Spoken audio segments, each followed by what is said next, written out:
Jimmy, ഏതെങ്കിലും തരത്തിൽ സമൂഹത്തെ ആശ്വസിപ്പിക്കാനോ സമൂഹത്തെ സന്തോഷിപ്പിക്കാനോ വേണ്ടി വിധി പറയണമെന്ന് നമ്മൾ ആരും കരുതുന്നില്ല. ഒരു വേട്ടക്കാരനെ വീഴ്ത്തുന്നതിലുള്ള ആനന്ദമല്ല ഒരു സമൂഹത്തിനുള്ളത്. പക്ഷേ ആ വിധിയിൽ നിന്ന് ചിലത് സമൂഹത്തിന് പഠിക്കാനുണ്ട്. ആ സമൂഹത്തിന് ഡിറ്ററൻറ്റ് പ്രിൻസിപ്പിൾ ആണെങ്കിലും റിഫോർമേറ്റീവ് പ്രിൻസിപ്പിൾ അനുസരിച്ചാണെങ്കിലും ആ വിധി പ്രവർത്തിക്കുന്നുണ്ടോ എന്നത് മനസ്സിലാക്കണം. ഇവിടെ ആ വിധി നിരാശപ്പെടുത്തുകയാണോ നമ്മളെ? ഈ വിധി നിരാശപ്പെടുത്തുകയാണെന്ന് പറഞ്ഞാൽ പല തരത്തിലാണ്. ആദ്യം വിധി വരുമ്പോൾ ഗൂഢാലോചന കേസിലെ പ്രതി ദിലീപ് കുറ്റമുക്തനാക്കപ്പെടുന്നു. ദിലീപ് അടക്കമുള്ള 4 പേരാണ് കുറ്റമുക്തരാക്കപ്പെട്ടത്. അതിനുശേഷം പ്രതികളുടെ കാര്യത്തിൽ യാതൊരു സംശയവുമില്ല, പ്രോസിക്യൂഷൻ ചുമത്തിയ എല്ലാ വകുപ്പുകളും ശരിയാണ് എന്ന് കോടതി അംഗീകരിച്ചുകൊണ്ടാണ് വിധി പ്രസ്താവത്തിലേക്ക് കടക്കുന്നത്. മറ്റൊരു ദിവസം ഇന്ന് വരുമ്പോൾ പക്ഷേ കോടതി അതിനകത്ത് ഗ്യാങ് റേപ്പ് എന്ന് പറയുന്ന കുറ്റം അത് IPC 376D ആണ്. 376Dയിൽ പറയുന്നത് ഒന്നെങ്കിൽ 20 വർഷം, 20 വർഷം മുതൽ ജീവിത അവസാനം വരെയുള്ള തടവ്, ഇതിനിടയ്ക്ക് ഏതുമാവാമെന്നുള്ളതാണ്. അതായത് 20 വർഷം എന്ന് പറയുന്നത് ഏറ്റവും കുറഞ്ഞ കാലയളവാണ്. ഒരു വ്യക്തി ഒറ്റയ്ക്കാണ് റേപ്പ് എങ്കിൽ അത് 10 വർഷമേ ഉള്ളൂ എന്നുള്ളത് ഓർക്കണം. അല്ലെങ്കിൽ 16 വയസ്സുള്ള ഒരു കുട്ടിയായിരിക്കണം, അതായത് 18 വയസ്സിന് താഴെയുള്ള കുട്ടിയാണെങ്കിലും ഈ 20 വർഷം കിട്ടും.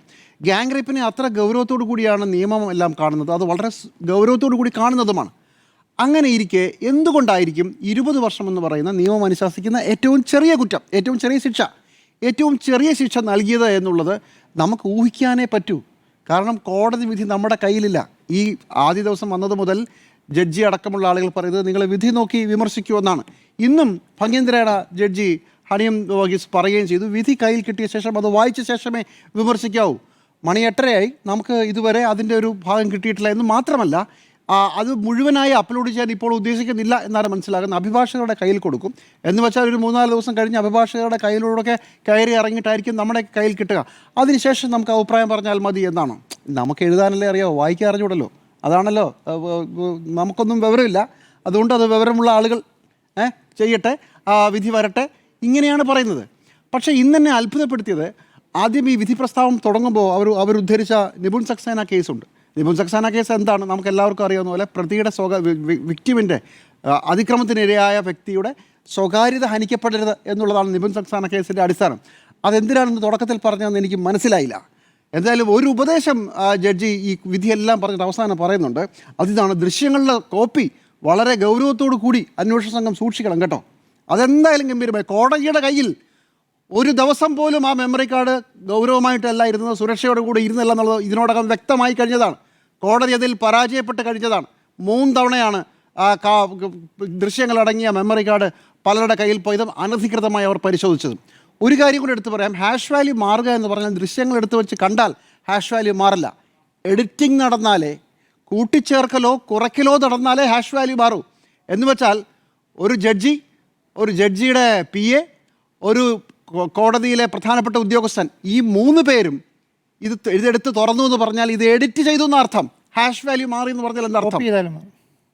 പറ്റില്ല. അതാണ് പറയുന്നത്, ഇത് കോപ്പി ചെയ്താലല്ല, അതിന് എഡിറ്റിംഗ് നടക്കണം എന്നുള്ളതാണ് അതിൻ്റെ സാങ്കേതിക വശം. ഒന്നെങ്കിൽ കുറയ്ക്കണം അല്ലെങ്കിൽ കൂട്ടണം, എന്തെങ്കിലും ഒരു അഡീഷനോ സബ്ട്രാക്ഷനോ ഈ ഫയലിനകത്ത് നടക്കണം. അത് വീഡിയോ ഫയലായാലും മറ്റേത് ഫയലായാലും അങ്ങനെയാണെന്നാണ് പറയുന്നത്. കോപ്പിയെങ്കിൽ മാറില്ല എന്നാണ് ഞാൻ മനസ്സിലാക്കുന്നത്. അപ്പോൾ എന്തായാലും ഇന്ന് കോടതി വിധിയിൽ നമുക്ക് അറിയാവുന്ന കാര്യങ്ങളല്ലേ പറയാൻ പറ്റൂ. പറഞ്ഞാൽ നമുക്ക് എഴുതാനല്ലേ അറിയോ, വായിക്കാൻ അറിഞ്ഞൂടല്ലോ.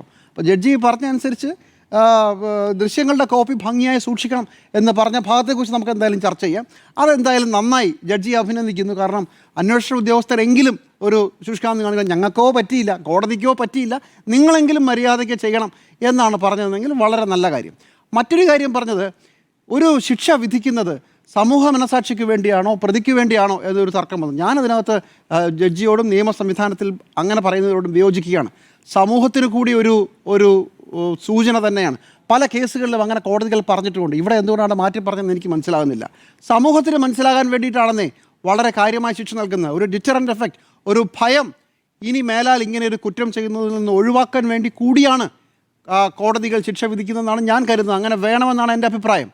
ഇവിടെ ഒരു കൊട്ടേഷൻ കൊടുത്തു എന്ന് പറയുന്നത് അംഗീകരിക്കുന്നില്ല എന്ന് കോടതി പറയുന്നു. അത് എന്തുകൊണ്ട് അംഗീകരിക്കുന്നില്ല എന്നുള്ളത് അത് നമുക്ക് ചർച്ച ചെയ്യാൻ പറ്റില്ല. കാരണം വിധി വന്നിട്ടില്ല.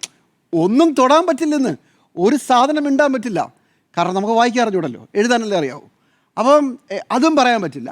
അപ്പം നമുക്ക് ആകെ പറയാവുന്നൊരു സാധനം, ഇത് വളരെ വ്യാപകമായി എല്ലാവരെയും ഞെട്ടിച്ച, സമൂഹത്തിൽ ഒരു സ്ത്രീ വാഹനത്തിൽ പോകുമ്പോൾ അവരെ കുറച്ച് പേര് ചേർന്ന് തട്ടിക്കൊണ്ടുപോയി റേപ്പ് ചെയ്യുക, അതിൻ്റെ വീഡിയോ എടുക്കുക, ആ വീഡിയോ ഒരു പ്രത്യേക രീതിയിൽ വിവാഹമോതിരം കാണിച്ചുകൊണ്ട് എടുക്കണമെന്ന് പറയുക, ഇങ്ങനെയൊക്കെ ചെയ്ത ഒരു സംഭവത്തിൽ സമൂഹത്തിലെ ഇത്തരം ആളുകളെ ഇപ്പോൾ നോക്കൂ, ഇതൊരു ഗംഭീര ഐഡിയയാണ്, പല ആളുകൾക്കും കൊടുത്തിട്ടുണ്ടെന്ന് നിങ്ങൾക്ക് അറിയാൻ മനസ്സിലാവുന്നതല്ലേ ഉള്ളൂ.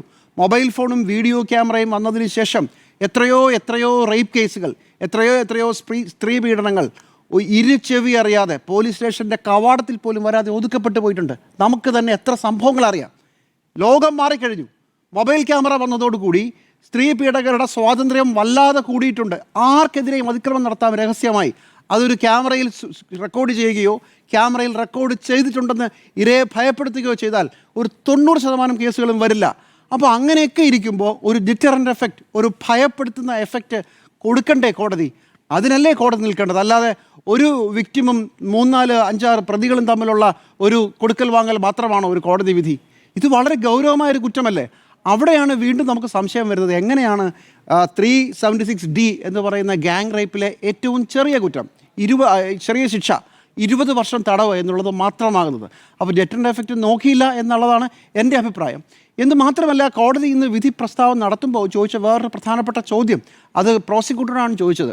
ശരിയാണ്, ഈ കുറ്റകൃത്യം നടത്തിയതിൽ പൾസർ സുനി മാത്രമാണ്, ബാക്കി എല്ലാവരും കൂടെ നിന്നതായിരുന്നു. അതുകൊണ്ട് ശിക്ഷയുടെ തോത് എങ്ങനെ ഇരിക്കുമെന്നതിനെക്കുറിച്ച് ഒരു ചർച്ച നടന്നു. അത് ജഡ്ജി ഉദ്ധരിച്ചത് ജോയിൻ്റർ പ്രിൻസിപ്പിളാണ്. അതുപോലെ തന്നെ എങ്ങനെയാണ് ഒരു കുറ്റകൃത്യം എന്ന് വെച്ചാൽ, ഇപ്പോൾ ഒരു 4 പേര് ചേർന്ന് ഒരാളെ വെടിവെക്കാൻ പോയി, ആ ഉദ്ദേശത്തോടെ വെടിവെക്കാൻ പോയി, ഒരാളുടെ വെടിയുണ്ട മാത്രമാണ് അയാളുടെ ദേഹത്ത് കൊണ്ടത്, അയാൾ മരിച്ചുപോയി, ബാക്കിയുള്ളവർ വെടിവെച്ചില്ല. പക്ഷേ അയാൾ എല്ലാ സഹായ സഹകരണങ്ങളും ചെയ്ത് ആ ഉദ്ദേശത്തോടു കൂടിയാണ് ഇവരെല്ലാവരും പോയത്. അങ്ങനെയാണെങ്കിൽ ഈ 4 പ്രതികളും വെടിവെച്ച കുറ്റത്തിന് ശിക്ഷിക്കപ്പെടും, തെളിയിക്കപ്പെട്ടാൽ. അതാണ് കോടതിയുടെ നിയമം. നമ്മുടെ നാട്ടിലെ നിയമം അങ്ങനെയാണ്, ലോകം എല്ലായിടത്തും അങ്ങനെയാണ്.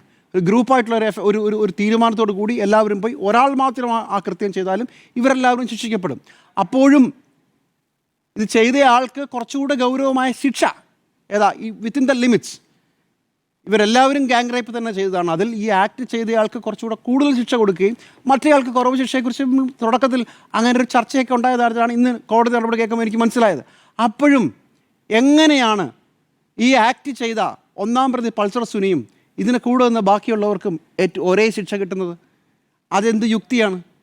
അപ്പോൾ കോടതി വിധിക്കകത്ത് ഈ ബലാത്സംഗം എന്ന് പറയുന്ന കാര്യത്തെ അത്ര ഗൗരവത്തോടെ അല്ല തെളിയപ്പെട്ടത് എന്നുള്ള എന്തെങ്കിലും വലിയ തെളിവുകളുണ്ടോ?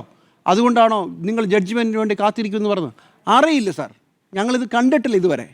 പക്ഷെ സംശയം ഭയങ്കര ബലപ്പെടുത്തുന്നതാണ്. പ്രോസിക്യൂഷൻ്റെ പ്രധാനപ്പെട്ട വാദങ്ങളെല്ലാം 1 മുതൽ 6 പ്രതികളുടെ കാര്യത്തിൽ ബലാത്സംഗം, ഗൂഢാലോചന, തെളിവ് നശിപ്പിക്കൽ, ഇതെല്ലാം ഇവർ ചെയ്തിട്ടുണ്ടെന്ന് പറയുകയും ചെയ്യുന്നു. വളരെ ക്രൂരമായ, കേരളത്തെ ഞെട്ടിച്ച, ഇന്ത്യയെ തന്നെ ഞെട്ടിച്ച ഒരു ബലാത്സംഗമായിട്ട് പോലും അതിനകത്തെ 1-ാം പ്രതിക്കും കൂടെ വന്ന ആളുകൾക്കുമെല്ലാം ഒരേ ശിക്ഷയാണ് കൊടുത്തിരിക്കുന്നത്. അത് ഏറ്റവും കുറവുമാണ്. അതെങ്ങനെ ശരിയാവും? ഭാഗ്യത്തിന് നമ്മുടെ ശിക്ഷാ നിയമത്തിൽ 20 വർഷമാണ് എഴുതിയിരുന്നത്. 10 വർഷമായിരുന്നെങ്കിൽ ചിലപ്പോൾ 10 പോയേനെ. പൾസർ സുനി ഇപ്പോഴേ പുറത്തിറങ്ങിയേനെ, അല്ലേ? അല്ലെങ്കിൽ ഒരു 3 വർഷം കൊണ്ട് പുറത്തിറങ്ങിയേനെ. ഒറ്റ പ്രശ്നമേ ഉള്ളൂ, ഇതെല്ലാം കാണുമ്പോൾ വിധി പ്രസ്താവം വായിക്കാത്തത് കൊണ്ട് അറിയില്ല എന്താണ് അതിനകത്ത് പറഞ്ഞിരിക്കുന്നത്. അതിനുശേഷം നമുക്ക് വിശദമായി ചർച്ച ചെയ്യാൻ പറ്റുമായിരിക്കും. പക്ഷേ പൾസർ സുനി 20 വർഷം പോലും ജയിലിൽ കിടക്കില്ല, 12.5 വർഷത്തിന് ശേഷം പുറത്തിറങ്ങും. പക്ഷേ ഹൈക്കോടതിയിൽ പോയി അപ്പീൽ വാങ്ങി ശിക്ഷാളവ് വീണ്ടും കുറയ്ക്കാം വേണമെങ്കിൽ, അങ്ങനെയും വരാം. പക്ഷേ തൽക്കാലം ഞാൻ പ്രതീക്ഷിക്കുന്ന ശിക്ഷ കൂടട്ടെ, കൂടുതൽ പ്രതികൾ, രക്ഷപ്പെട്ടു പോയ പ്രതികളടക്കം ശിക്ഷിക്കപ്പെടട്ടെ എന്നാണ്. പക്ഷേ അതൊരു ഭയങ്കര ഭാരമായിട്ടാണ് ഇന്നും നമ്മളെല്ലാവരും വീടുകളിലേക്ക് പോവുക. ഇത്രയും ബഹളം ഉണ്ടായിട്ട്, ഇത്രയും സെൻസേഷണലായ കേസിൽ ഇത്രയും വിശദമായി എന്തിനാ? പൾസർ സുനി 2 മാധ്യമങ്ങളോട് ഇതെല്ലാം സമ്മതിച്ചതല്ലേ? റിപ്പോർട്ടർ ടിവിയോട് പറഞ്ഞു, ന്യൂസ് മിനിറ്റിനോട് സംസാരിച്ചു. ഇത് മുഴുവൻ സമ്മതിച്ചതാണ്. ഇത് മുഴുവൻ സമ്മതിച്ച് എത്ര കൂളായിട്ടാണ് പറയുന്നത്. ആ റേപ്പിൻ്റെ 3 കോപ്പികൾ എടുത്തു, 1 ഇന്നാർക്ക് കൊടുത്തു, 1 മറ്റൊരാൾക്ക് കൊടുത്തു. അപ്പം 3 അത് ഞാൻ കൈവച്ചു, എനിക്ക് ഉണ്ടാവില്ലേ ആഗ്രഹമെന്നോ? ഇങ്ങനെയാണ് അയാൾ പറഞ്ഞത്. ഇതൊക്കെ ഞങ്ങൾ കേട്ടതാണ്. കോടതിയിൽ എന്തെത്തി, കോടതിയിൽ എന്ത് പറഞ്ഞു, കോടതിയിൽ എന്ത് തെളിയിച്ചെന്ന് എനിക്കറിയില്ല, ഞങ്ങൾക്കറിയില്ല.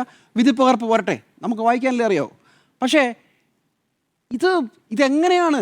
ഇന്ന് വൈകുന്നേരം നമ്മൾ വീട്ടിലേക്ക് പോകുമ്പോൾ ഈ കേസിൽ പൂർണ്ണമായും പരാജയപ്പെട്ടു പോയ ഒരു സമൂഹവും പ്രോസിക്യൂഷനോടൊപ്പം ഇരയോടൊപ്പം വിഷമിച്ചും വേദനിച്ചുമാണ് നമ്മൾ പോകാൻ പറ്റുക. അത് സഹിക്കാൻ പറ്റുന്നില്ല. 12.5 വർഷം കഴിഞ്ഞാൽ മറ്റ് പ്രതികളിലേക്കാൾ മുമ്പേ, അതാണ് മറ്റ് പ്രതികളേക്കാൾ മുമ്പേ, ഓഫ് കോഴ്സ് അത് ടെക്നിക്കലാണ്, പക്ഷേ എന്നാലും ഇവൻ പുറത്തിറങ്ങും. നീതി നടപ്പാക്കിയാൽ മാത്രം പോരാ, നീതി നടപ്പാക്കിയെന്ന് പൊതുസമൂഹത്തിന് തോന്നുക കൂടി വേണം. അപ്പോഴാണ് നീതി ഒരു ജലം പോലെ ശുദ്ധമായി സ്വച്ഛമായി സമൂഹത്തിലൂടെ ഒഴുകുക.